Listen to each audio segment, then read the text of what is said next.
आप देख रहे हैं नेट्रिक न्यूज, साहस सच कहने का।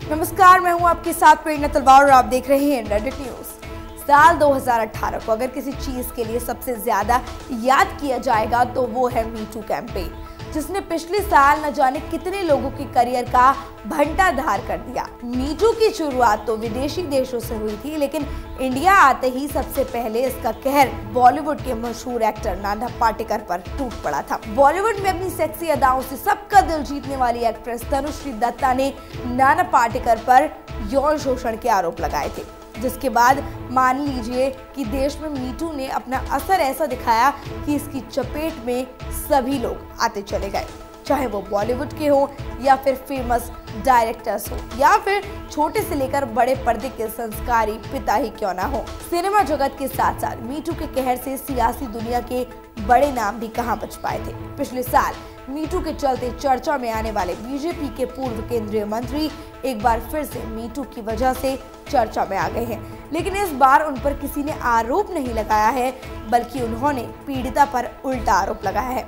लगता है ये सुनकर आप समझ गए होंगे कि यहाँ हम किसकी बात कर रहे हैं, तो मैं आपको बता देती हूँ कि हम बात कर रहे हैं पूर्व केंद्रीय मंत्री एमजे अकबर की, जिनके ऊपर मी टू के तहत ये आरोप लगाए गए थे कि उन्होंने अपनी ही सहकर्मी का यौन शोषण किया है।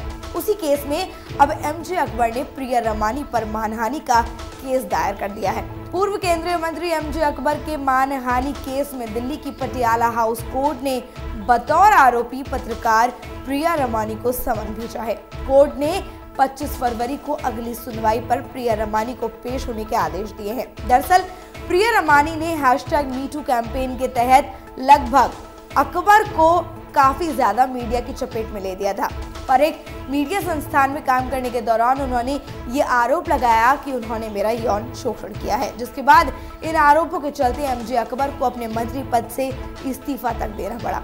आपको बता दें कि पटियाला हाउस कोर्ट की विशेष अदालत में दायर मुकदमे में एमजे अकबर ने कहा है कि उन पर जानबूझकर और दुर्भावनापूर्ण तरीके से आरोप लगाए गए हैं। इसी के साथ अकबर ने अदालत में दायर अर्जी में कहा है कि उन्होंने पत्रकारिता के क्षेत्र में काफी काम किया है और देश की पहली साप्ताहिक पत्रिका शुरू करने से लेकर कई किताबें तक लिखी हैं। एक एजेंडे को पूरा करने के लिए उनके खिलाफ झूठी कहानी की एक चेन तैयार की गई है, जिसे लोगों के सामने परोसा गया है। उनका आरोप है कि उनकी छवि खराब करने के लिए प्रिया रमानी ने एक झूठी कहानी का सहारा लिया है, जो कि मीडिया में फैलाई गई है। इससे न सिर्फ उनकी पारिवारिक बल्कि राजनीतिक छवि पर भी काफी बुरा असर पड़ा है। आपको बता दें कि यौन उत्पीड़न के आरोपों के बाद पिछले दिनों एडिटर्स गिल्ड ऑफ इंडिया ने पूर्व केंद्रीय मंत्री एमजे अकबर और तहलका के पूर्व प्रधान संपादक तरुण तेजपाल की सदस्यता निलंबित कर दी थी।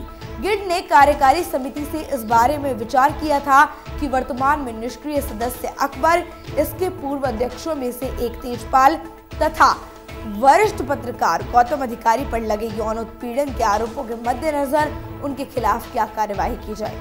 अब देखना ये होगा कि कोर्ट मानहानि के मामले पर प्रिया रमानी के खिलाफ क्या कार्रवाई करता है। फिलहाल के लिए इतना ही। देश और दुनिया की तमाम अहम खबरों को जानने के लिए सब्सक्राइब करें हमारे चैनल नेट्रिक न्यूज को। हमारे साथ जुड़े रहने के लिए हमारे YouTube चैनल को सब्सक्राइब करें, साथ ही बेल आइकन को दबाएं। नेट्रिक न्यूज की खबरें सबसे पहले देखने के लिए।